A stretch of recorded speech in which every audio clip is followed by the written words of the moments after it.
Eu saúdo a igreja com a paz de nosso Senhor e Salvador Jesus Cristo. Que todos vocês se sintam em casa, porque afinal de contas, nós estamos na casa de nosso Pai. Diga assim: eu estou na casa de meu Pai. E na casa de meu Pai a unção e a poder, não há? Você lembra que a gente cantava? Muito antigo esse louvor. Ele dizia: na casa de meu Pai, a unção e a poder. Na casa de meu Pai, a unção e a poder.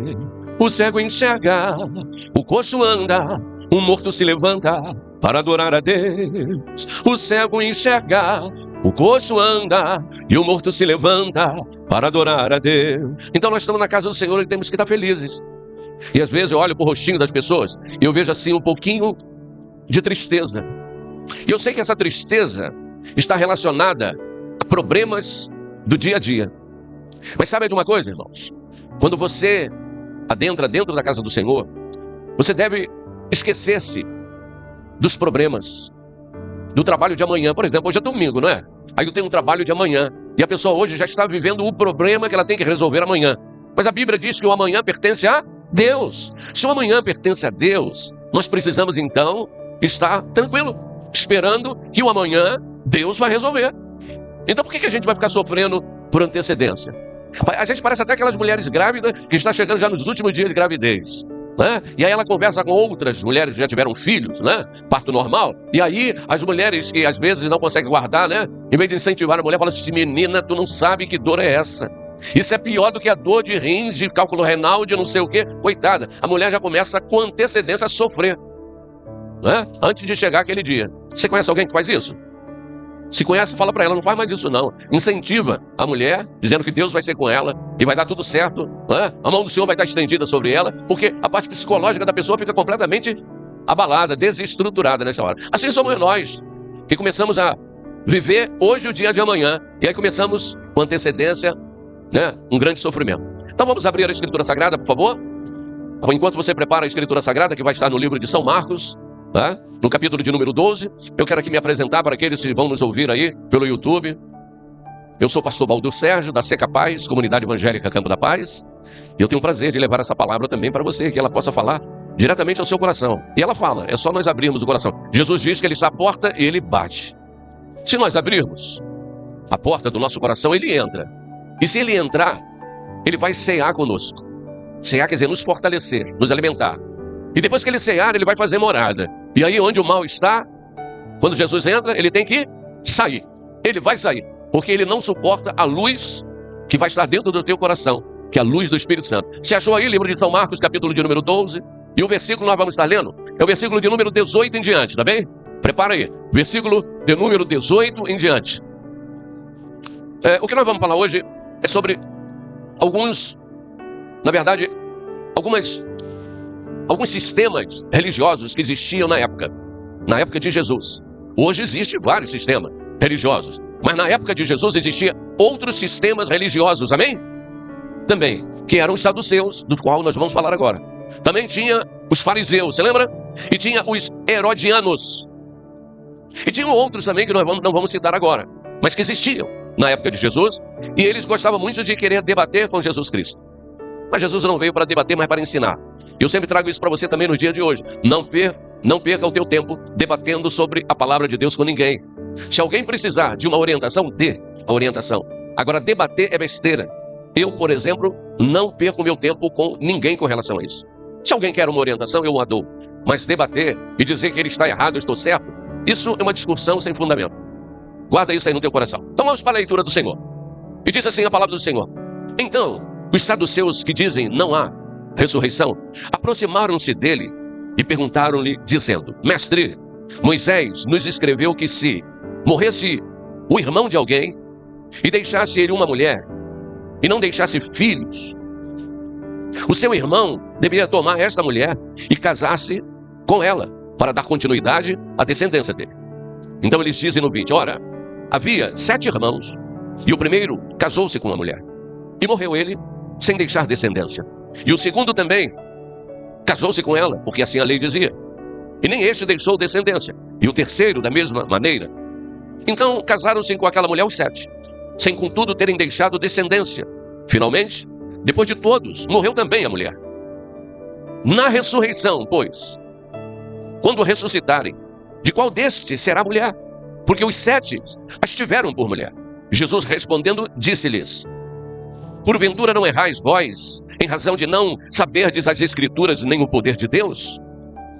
Porque quando ressuscitarem dos mortos, nem casarão, nem se darão em casamento, mas serão como os anjos que estão nos céus. E acerca dos mortos, que houverem de ressuscitar, não tendes lido no livro de Moisés, como Deus falou com ele na sarça, dizendo: eu sou o Deus de Abraão, e o Deus de Isaque, e o Deus de Jacó. Ora, Deus não é Deus de mortos, mas sim é Deus de vivos. Amém? Pode se assentar um pouquinho. Deixa a tua Bíblia aí. E vamos estar agora atentos ao que a palavra do Senhor vai nos falar com relação a isso. Você sabe que o Senhor tem me induzido pelo poder do Espírito Santo dele a estar falando muito sobre salvação. Não sei se você já percebeu que no domingo passado nós estávamos aqui e nós caminhamos para a salvação. E eu dizia que uma das coisas que menos se prega hoje é sobre salvação. Se prega sobre tudo menos salvação.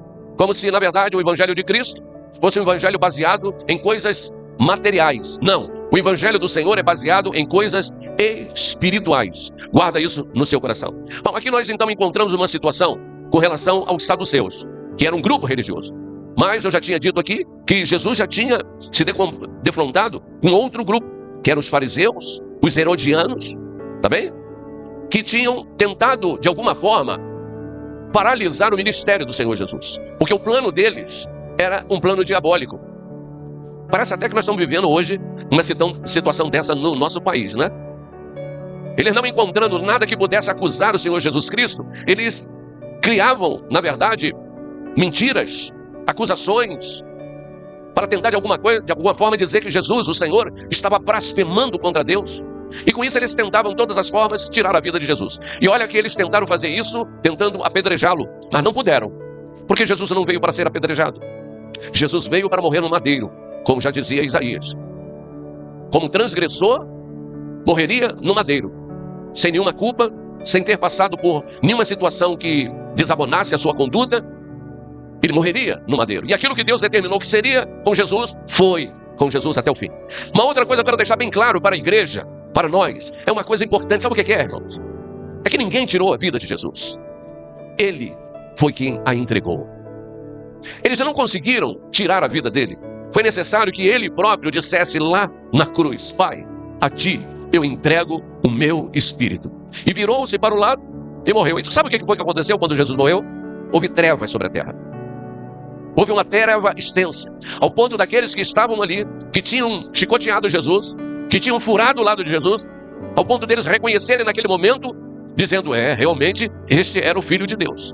Porque nunca havia acontecido tal coisa, porque eu já disse aqui para a igreja, eu vou repetir, as pessoas pensam que a cruz foi para Jesus. Não, a cruz já existia para os transgressores, para aqueles que andavam na contramão da ordem romana daquela ocasião.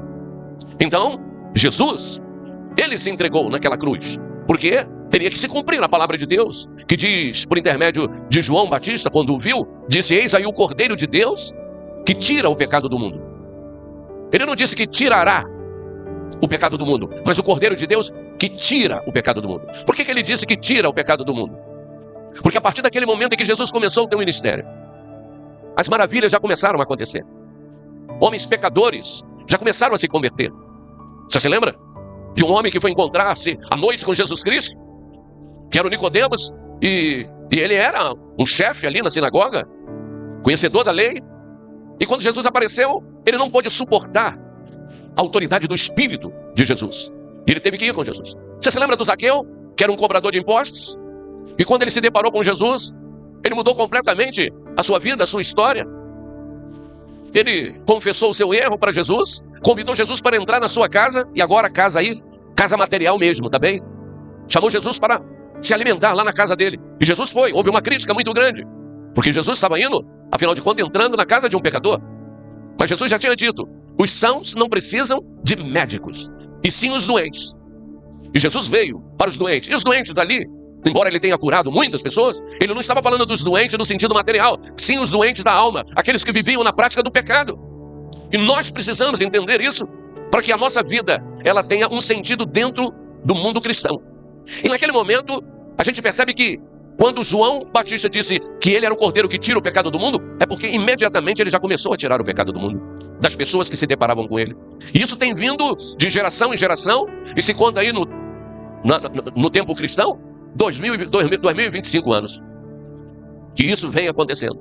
E aqui, esses homens, que eram os saduceus, se depararam com Jesus Cristo, tentando acabar com ele. E eles agora viram nesta mensagem, nesta pergunta, nesse interrogatório, uma possibilidade de pegar Jesus Cristo na contramão. E eu quero falar para vocês, e agora estou falando com o pessoal do YouTube aqui, que me ouve, que ainda guardam a lei, e eu vou dizer para você, não vale a pena. Porque a palavra do Senhor diz que a letra mata, mas o Espírito vivifica. Eu já vi muitas pessoas fazerem a interpretação da letra aí, com relação a outras coisas. Quando se ouve falar que a letra mata, as pessoas, elas se direcionam ao estudo, ao conhecimento. E não é isso que a palavra está falando. A letra aí é a lei. No tempo da lei era olho por olho e dente por dente. Se você fizesse alguma coisa contra alguém, alguém tinha direito de fazer a mesma coisa contra você. Mas com Jesus já foi diferente. Ele veio trazendo um novo ensinamento. E ele disse assim, se o teu inimigo tiver fome, dá-lhe de comer. Se o teu inimigo tiver sede, dá-lhe de beber. Porque fazendo isso, amontoarás brasa viva sobre a tua cabeça. Então Jesus veio trazendo a graça para cada um de nós. Porque de graça nós somos salvos. E aí é uma confusão, né? Com essa palavra graça e graça. Graça é um favor imerecido, aquilo que nós recebemos do Senhor para termos direito à vida eterna. Mas não quer dizer que foi de graça, que não teve um preço. Teve um preço. E qual foi o preço? Foi o sangue de Jesus derramado na cruz do Calvário. Como diz Isaías, que Jesus era o cordeiro, diz João Batista, Jesus era o cordeiro de Deus que tiraria o pecado do mundo. E Isaías disse que ele levou sobre si as nossas dores e as nossas transgressões, e o castigo que nos traz a paz estava sobre ele, e pelas suas pisaduras fomos nós sarados. E esse sarado aí que a pessoa pensa, não é sarado da enfermidade material não, é sarado da alma, querido. A pior doença que existe não é a doença da carne, é a da alma. Porque quando nós estamos doentes da alma, nós perdemos o nosso contato com Deus, com o Espírito de Deus, e aí morreremos. E não é a morte material, é a morte espiritual.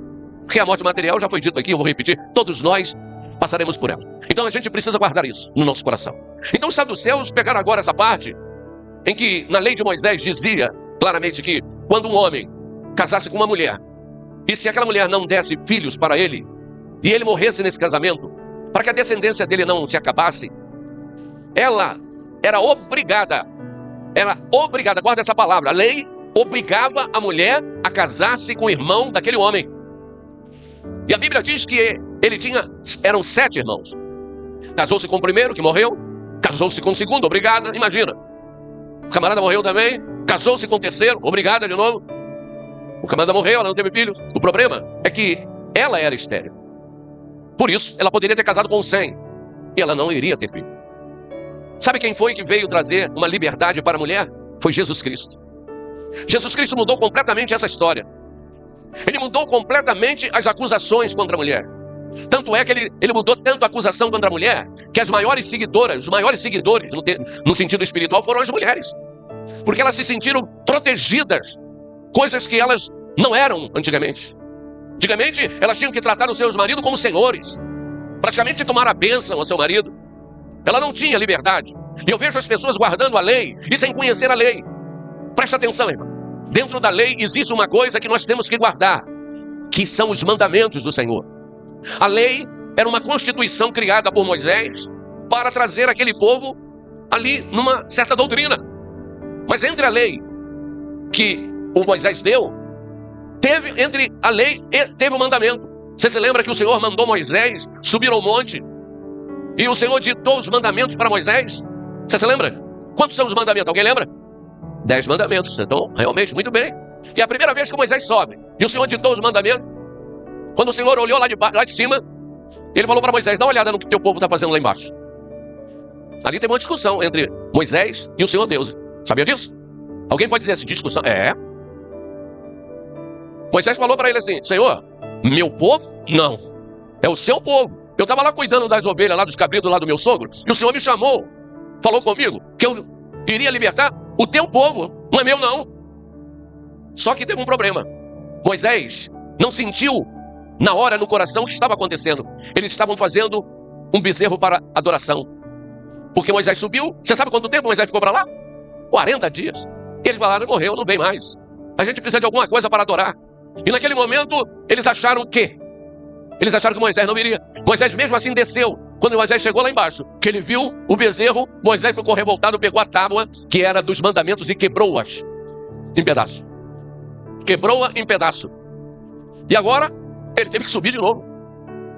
E ele teve que escrever de novo os mandamentos, o Senhor repetiu tudo para ele. Então, veja só, mandamento são 10, lei são milhares. Por exemplo, dá um exemplo aqui para você. Na lei, vê se você passaria por isso. A mulher no período da menstruação dela, ela era considerada imunda. Você sabia disso? Ela não podia tocar em nada. Na época da lei, o que as pessoas fazem hoje, vai no velório, e aí você tem alguma pessoa querida que está ali, né, aquele corpo inerte ali, e eu vejo pessoas tocando no corpo, alisando, falando. Naquela época, se alguém fizesse isso, era excomungado. Não podia, pela lei não podia. E eu vejo muita gente querendo guardar a lei. Só que a lei nos separa da graça do Senhor. E esse povo guardando a lei tentaram pegar agora o Senhor no contrapé. Tentaram de alguma forma imobilizar o Senhor. Só que eles estavam, na verdade, lutando contra aquilo que eles não poderiam lutar. Aliás, lutar eles até poderiam, mas eles jamais iriam conseguir vencer. Você consegue entender isso? Jamais eles conseguiriam vencer. O Senhor Jesus falou isso para um homem, você lembra? Saulo de Tarso.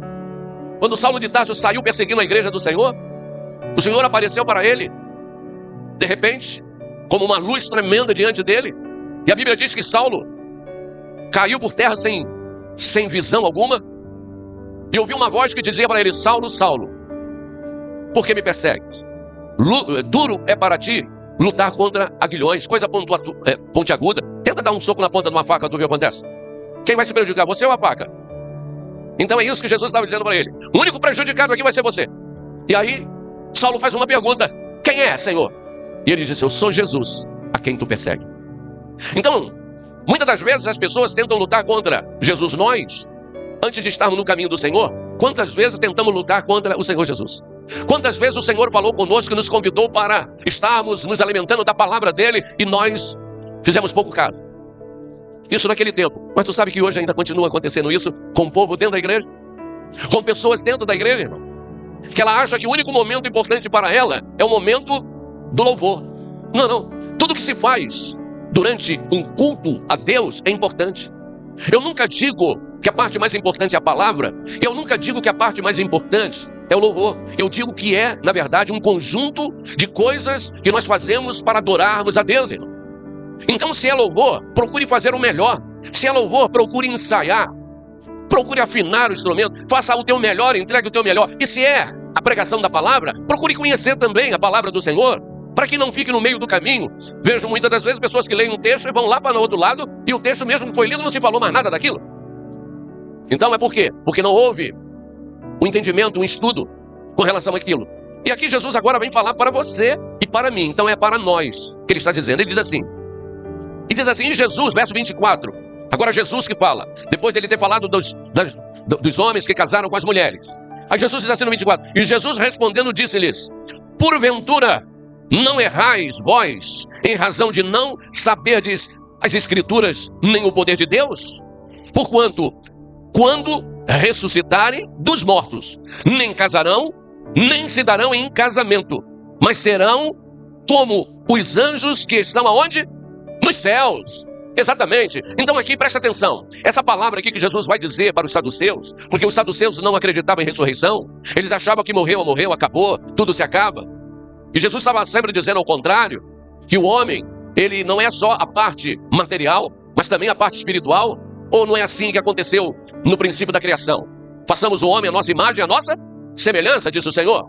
Então do pó da terra o Senhor criou o homem. E aí, estava o homem lá, um boneco, sem vida, sem nada. Então a parte material estava elaborada. Mas a parte material, sem o espírito, ela não tem vida.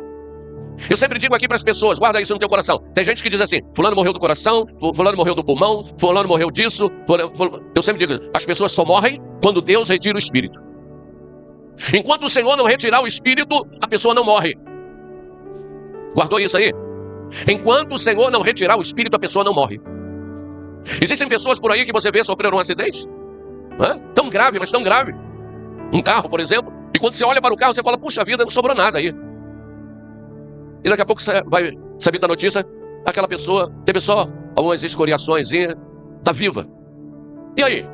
E enquanto outras pessoas deu um trupicão aqui andando, bateu de cara no chão, pegou numa pedra, morreu. O que houve? Ela morreu só da queda? Não, isso não era para matar a pessoa. Não. A grande verdade é o seguinte, o álibi que Deus usou para tirar o espírito dela foi aquele tombo. Por isso que eu sempre digo para a igreja, irmãos, fiquemos preparados, vivamos hoje, como se Jesus voltasse hoje. Porque a Bíblia fala do dia do Senhor, você sabia disso? O dia do Senhor. E as pessoas pensam que o dia do Senhor é alguma coisa boba. Não, o dia do Senhor é aquele dia em que Ele vai vir buscar a sua igreja. Eu já ouvi pessoas dizendo assim, nós já estamos no final mesmo. O que eu estou vendo acontecer agora por aqui é o fim mesmo, não tem jeito. Não, irmão, preste atenção. O fim vai acontecer quando a igreja do Senhor sair da terra. Quando a igreja do Senhor for arrebatada. Quando o Espírito do Senhor não estiver mais aqui. Aí acontecerá, aí será o dia do Senhor, o grande dia do Senhor. E a palavra do Senhor chegou ao ponto de dizer assim, que o que vai acontecer com aquele evento, guarda isso no teu coração, que o que vai acontecer com aquele evento jamais aconteceu na terra. Ué, então o negócio é sério. Você se lembra do dilúvio? Foi um evento fácil? No dilúvio, a humanidade praticamente se acabou. Ficou uma família e alguns animais na arca. Mas a palavra do Senhor diz que o que vai acontecer é pior do que isso. Por que pior? Por causa do sofrimento. Porque se nós formos ler a palavra do Senhor, nós vamos encontrar na palavra do Senhor, dizendo que naquele grande dia, as pessoas procurarão lugares em rocha para se esconder. Elas entrarão em cavernas para se esconder. Por exemplo, nos Estados Unidos tem muito negócio de furacão, não é verdade? Vendavais que acontece lá. E a maioria das casas, elas têm uma parte subterrânea. Porque quando é anunciado que vem ali um furacão daquele, uma Katrina daquela por ali, o que o pessoal faz? Ele sabe que aquela Katrina, aquele furacão vai destruir a casa. Então ela vai para a parte de baixo para ela se proteger. Passa depois daquilo tudo, quando ela sai, uma devastação total. Mas ela conseguiu sair dali. Mas na Bíblia está dizendo que não haverá essa possibilidade. Que naquele tempo as pessoas irão querer a morte e não encontrarão a morte. Sabe lá o que é isso? Pessoa querer a morte e não encontrar a morte. Um sofrimento. Você sabe por quê? É porque a palavra de Deus tem que se cumprir. Mas graças a Deus eu vou te dar uma grande notícia. Esse advento não virá sobre a igreja do Senhor, lavada e remida pelo sangue do Cordeiro, irmão. Ainda que alguns, por falta de fé, achem que isso acontecerá na época, enquanto a igreja estiver aqui. Presta atenção, enquanto a igreja do Senhor estiver aqui na face da terra, não haverá destruição da terra. Você se lembra de Sodoma e Gomorra? Você se lembra quando os anjos apareceram e quando foram lá, passaram primeiro por Abraão? E Abraão questionou os anjos com algumas perguntas e disse para eles, mas se tiver 50 justos dentro ali daquela cidade, vocês vão destruir. E eles disseram não. E se tiver 40 justos, vocês destruirão? Eles disseram não. E se tiver 30, também não destruiremos. Aí Abraão falou, me perdoe, mas eu estou atrevido, vou perguntar mais um pouco. E se tiver 20, vocês vão destruir? Eles disseram para Abraão, não. Abraão, só mais uma vez eu vou perguntar, não se aborreça, não se irrite comigo. E se tiver 10? Eles disseram, Abraão, se tiver um justo lá, nós não destruiremos. O que foi que os anjos fizeram? Eles chegaram lá em Sodoma e em Gomorra e retiraram os justos que estavam ali. Mas a mulher de Ló estava presa às coisas materiais. Deus só tem compromisso com aquele que tem compromisso com ele. E pelo fato dela estar presa às coisas materiais, ela poderia ter se salvado, mas se perdeu, virou uma estátua de sal. Depois que os anjos tiraram todos dali, eles estenderam as mãos e o fogo desceu sobre aquele local e a cidade foi completamente destruída. Eu quero trazer para você, e guarde isso no teu coração, e você precisa viver hoje como se Jesus voltasse hoje, porque o Senhor, num abrir e piscar de olhos, o Senhor poderá chegar para arrebatar a tua igreja, e se nós não estivermos preparados com a palavra do Senhor no nosso coração, ficaremos, e o que ficar por aqui sofrerá danos terríveis, coisas que nós jamais podemos imaginar. Nós sofreremos. A palavra do Senhor diz para a igreja, livro de Apocalipse 3:10, o Senhor fala assim, assim como tu guardaste a minha palavra, eu te guardarei daquele dia, da grande adversidade que há de vir sobre a terra. Então saiba que você, se guardar a palavra de Deus, não é minha, mas a palavra de Deus, Deus vai te guardar.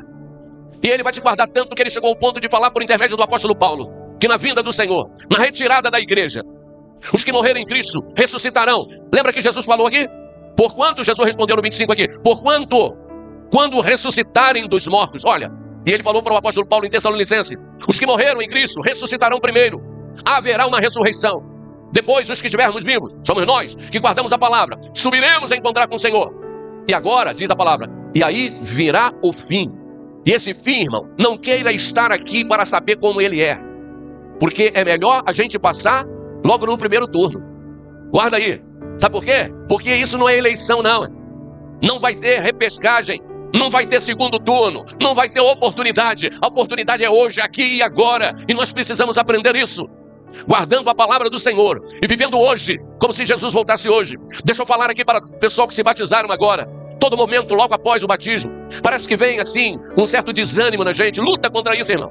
Isso é o inimigo tentando de todas as formas fazer com que você não vá em frente, fazer com que você pare no meio do caminho, porque para ele não tem mais saída. E a missão dele é esta. A Bíblia diz que ele veio roubar a tua fé, roubar a tua alegria de estar na presença do Senhor, matar e destruir. Ele vai matando as pessoas aos poucos, como uma enfermidade que vai gangrenando a gente e a gente vai definhando. Então é melhor a gente obedecer do que entrar para esse sacrifício. Se esforça, se esforça, se esforça, porque o Senhor já garantiu a tua vida eterna, está garantida. E eu na pregação passada falei sobre isso. Falei, irmãos, o impossível é Deus que vai fazer, e o possível somos nós. O impossível ele já fez, entregando o teu filho na cruz do Calvário para morrer ali, sofrendo aquele martírio que ele sofreu. Agora o possível cabe a nós. Então vamos nos esforçar para estar firme na presença do Senhor. Sabe? Porque depois não haverá, como eu já falei aqui, oportunidade. Não vá nessa conversa. Também não vá na conversa que se ouve por aí, que diz assim: uma vez salvo, salvo para sempre. Sim, salvo para sempre, se para sempre tu permanecer no caminho do Senhor, irmão. Mas se você se desviar do caminho do Senhor, não vai não. Ou porventura nós não conhecemos a palavra do Senhor, que está escrito lá em Zacarias sobre isso. Em Ezequiel sobre isso. Em Ezequiel fala claramente sobre isso, lá no capítulo 18, lá no versículo 20. Quem quiser depois ler em casa, leia. E ele diz assim: tendo o justo praticado justiça durante toda a sua vida. Mas se num determinado momento da sua vida se desviar da verdade, do caminho da verdade, e morrer, tudo o que ele fez lá atrás não se levará em conta. No pecado em que ele morreu, no pecado que ele morreu, morrerá ele e a sua alma. E a alma aí agora é sinônimo de espírito, tá bem? Mas também diz, tendo um ímpio praticado impiedade durante a sua vida, se num determinado momento da sua vida se arrepender do seu erro e caminhar no caminho do Senhor, estando no caminho do Senhor, ele vier a falecer, vai morrer a tua carne. Tudo que ele fez de errado no passado será apagado. Ele viverá, ou seja, a sua alma viverá. Então, irmão, nós precisamos aprender a guardar essa palavra, guardá-la no nosso coração, porque Jesus está muito próximo. Eu só não posso dizer para você que é amanhã, não posso dizer para você que é daqui a 10 anos, 1 ano, mas eu digo para você, vigia, porque a Bíblia fala também das 10 virgens, ou não? 5 eram loucas e 5 eram? Quais foram as que entraram no aposento com o noivo? As prudentes e as loucas ficaram do lado de fora. Afinal de contas, nós somos a igreja, e quando fala de noiva, alguém pode dizer assim: mas pera, eu sou homem, cara, eu sou macho. Tá falando, não, a igreja que somos nós, tanto homem quanto mulher, somos a noiva do Senhor. Se você não entende que você é a noiva do Senhor, e ele como noivo, ele te protege, ele te dá um nome, entendeu? Você faz parte agora da vida dele, do Senhor Jesus Cristo, e ele vai te proteger e te guardar, mas tem que estar na prudência. Tem que estar na prudência, irmão. É verdade. Eu já vi muitos casamentos, sabe? Muitos. Tem casamento que eu esperei mais de 1 hora a noiva chegar. Verdade. No casamento do irmão Cláudio, que é o evangelista Cláudio, com a líder do grupo infantil, que é a Rogéria, eu esperei umas 2h30. Mas, coitado, não foi culpa dele nem dela. Tá certo? Não foi. Foi porque acabaram-se as luzes. Você lembra? Deu um blackout no negócio. E aí, não tinha como fazer o casamento nas escuras. O salão de festa tinha gerador, mas os proprietários não sabiam ligar o gerador. Eu acho que quem foi ligar o gerador foi o nosso falecido irmão Jarbas, que chegou lá com o trepa-moleque dele, como ele chama sempre, né? E botou o negócio para funcionar na época lá, e aí depois foi o casamento. Mas aí eu pergunto para você, tem gente pensando que o noivo, Jesus, é igual o noivo Cláudio, que vai esperar a luz chegar para ele depois pegar a noiva, casar e levar ela. Não! Jesus vai chegar para buscar a noiva, principalmente se nós estivermos no escuro. Guarda isso, irmão. A Bíblia diz que os que dormem, dormem à noite. Guarda isso. Eu vou repetir, os que dormem, dormem à noite. Aí você pode dizer, mas a noite é feita para dormir mesmo? Mas o senhor não está falando da noite no sentido o luar, não. Está falando da noite trevas. Aqueles que estão dormindo, irmão, é porque estão em trevas. A mesma coisa ele diz assim, aqueles que se embriagam de noite. Hoje, por exemplo, você passando por aí, hoje é domingo, nos bares da vida aí, os bares estavam cheios com calor desse, do pessoal tomando todas ali, era noite. Era de dia, mas eles estão na noite porque estão nas trevas. Eles não conseguem enxergar. Teve alguém aqui hoje que está na casa do Senhor que passou o dia bebendo num bar? Não, porque você está na luz, já foi liberto. Aquela venda que estava nos teus olhos foram retiradas pelo poder da palavra de Deus e hoje você é lavado e remido pelo sangue do Cordeiro. Amém? Guarda essa palavra no teu coração e viva hoje como se Jesus Cristo voltasse hoje. Vamos dar uma forte salva de palmas à palavra do Senhor. A Ele a honra, a glória, o louvor e toda a adoração. Fiquemos de pé, entremos em oração agora. Vamos orar pela tua casa, pela tua família, pelo teu lar. Você pode estender a mão em direção à tua casa? Tem gente que está rodando assim, ó. Não descobriu ainda onde é a direção da casa ainda. Não tem problema, se você não souber a direção da tua casa, Deus sabe, Ele vai chegar lá direitinho, tá? Vai enviar o anjo dele lá direitinho na tua casa. Vamos orar agora. Querido Deus, eterno Pai, muito obrigado. Muito obrigado pelo privilégio, meu Deus, de ter entrado aqui na tua casa mais uma vez e ter ouvido a tua voz. A voz que foi ouvida aqui é a que saiu aqui, meu Pai, da minha garganta. Mas a palavra, ela é tua, Senhor.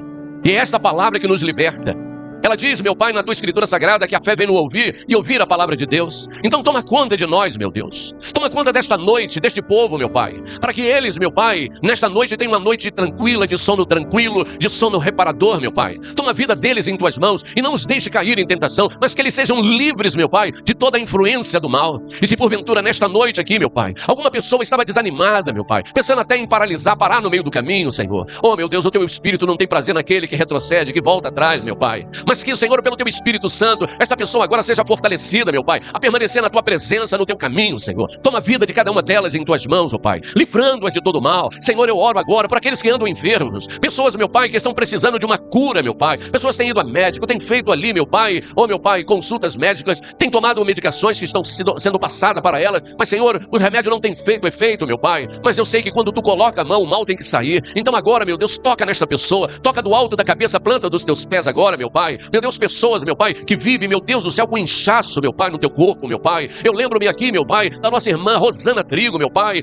Meu Deus, que está morando na região dos lagos. Meu Deus, que a tua mão seja estendida sobre ela. Ela tem passado momentos difíceis, meu Deus. Tem ido a médico, mas não está resolvendo o problema. Mas eu sei que o Senhor pode agora, nessa distância, onde ela se encontra, meu Deus, e levar para ela a cura, a libertação total da sua vida, meu Pai. Lembro-me também aqui da Tereza. Lembro-me do Walter, meu Pai, que estão adoentados, precisando do teu socorro, meu Pai. Envia os teus anjos para abençoar agora, meu Pai, para livrar de todo mal. Eu oro, meu Deus, agora pelas nossas famílias, meu Pai. Que o Senhor estenda a tua mão para abençoar a família de cada um agora. Entra com teu poder, meu Pai, onde existe confusão dentro daquela casa, onde filhos não estão se entendendo com os irmãos. Estenda a tua mão agora, repreende esse espírito de confusão que tem entrado ali, meu Pai. Faz a tua obra poderosa dentro daquele lar. Liberta essa família, meu Pai, da opressão do inferno que tem entrado ali dentro, Senhor. Meu Deus, entra agora, meu Pai, para trabalhar na área, meu Pai, dos pulmões das pessoas, na área do coração, meu Pai, na área da garganta, na área do estômago, o intestino, o fígado, meu Pai, pâncreas, meu Pai. Estende a tua mão, meu Pai. Toca agora na área dos rins dessa mulher e desse homem. Libera, meu Pai, esse cálculo renal. Quebra esta pedra, meu Pai, que tem trazido desconforto para esta pessoa. Senhor, estende a tua mão poderosa nesta hora e começa a trabalhar em nome do Senhor Jesus na área das pernas. Pessoas que têm fraqueza nas pernas, formigamento, meu Pai. Senhor, tenha compaixão, meu Pai. Faz a tua obra preciosa e poderosa na vida destas pessoas, Pai. Eu lhe peço agora, meu Pai, que tu visite também aqueles que estão nos assistindo por YouTube agora, meu Pai. Que a mão poderosa do Senhor esteja sobre estas vidas, que essas pessoas sejam alcançadas, meu Pai, aonde elas estiverem, que aonde o som da nossa voz estiver chegando, chegue ali, meu Pai, o poder do teu Espírito Santo para impactar as pessoas e para libertá-las, meu Pai, de todo e de todo mal. É o que eu te peço agora e já agradeço a ti, meu Deus, em o nome de nosso Senhor e Salvador Jesus Cristo. Amém, amém e amém. Que Deus abençoe. Aplauda Jesus mais forte.